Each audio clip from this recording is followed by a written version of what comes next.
welcome back. Mama J here.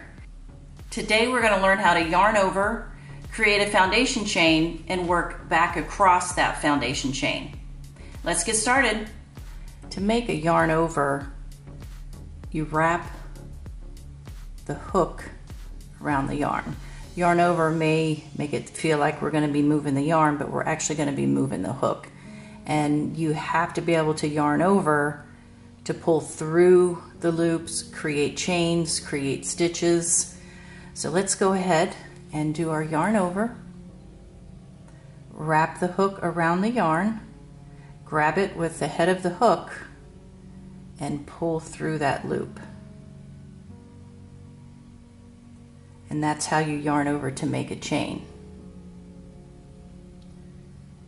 Now another essential part of crocheting is your foundation chain. So to make a foundation chain, you're going to use that same process where we yarn over and you pull through the loop that's already on your hook. So there's one chain, and you continue that process to create multiple chains. Yarn over, pull through the loop on your hook, and it draws up another loop. Some projects may call for 5 chains. Some projects could call for 100 chains. So just make sure you keep count, because it would be important in the project that you're working. And to identify an actual stitch, you're going to do that by the V. You can see here, each of these 3 chains that I've made have created a V. Now we don't count the loop that's on the hook because that's our working loop. These are the actual chains that we've created. So let's go ahead and create a foundation chain of 10. So there's 1, 2, 3. Yarn over, pull through the loop on your hook. There's 4. There's 5. Yarn over, pull through the loop on your hook. There's 6. 7. 8.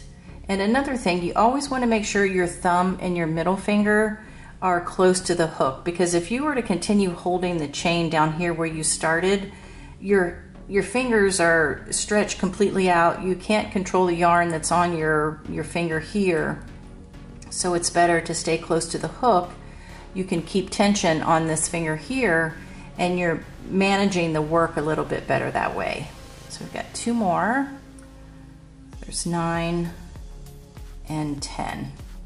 Now another thing about the foundation chain is you don't want it to be super tight, because what's going to happen if you create it too tight, you're not going to be able to work the hook back into that chain to create our first row. If it's too loose, then your work begins to look a little wavy on the edges. So try to remain consistent. You may need to practice a few times until you get that first chain down. Maybe do 5, rip it out, do 5, rip it out, just to make sure you're comfortable and that you've got a good consistent chain size. Now what we're going to do is we're going to work back through that chain to make our first row. So if we're going to do single crochets, anytime you have a single crochet, you have to add 1 to create a turning chain. We're going to identify the second chain from our hook. Again, this one doesn't count because that's our working loop. We've got 1, 2. So in that second chain, we're going to insert our hook into that top loop. So now we have 2 loops on the hook. We're going to yarn over. We're going to grab that yarn and just pull it through that first loop of the chain. Now we have 2 loops on our hook, and now we're going to create our first single crochet. We're going to yarn over again, and we're going to pull through both of those loops. So now we've created a single crochet into our foundation chain. So let's do that again with the second chain. You're going to insert into that top loop of the chain. You're going to yarn over, pull through and bring up a loop, yarn over and pull through both. So now we have 2 single crochet into our foundation chain. So I'm going to do a couple of more, and then I'll let you pause the video until you get to the end of your practice row. So we insert into the top loop of that chain. We've got 2 loops on our hook, and we're going to yarn over and pull through both of those for our next single crochet. We're inserting into the foundation chain, yarn over, pull through, yarn over, and pull through 2. Finish making your single chains to the end, and then I'll get back with you when I've got 1 chain left at the end of my row. So go ahead and pause at this time and I'll meet you at the end. Okay, now we're down to the last stitch in the row.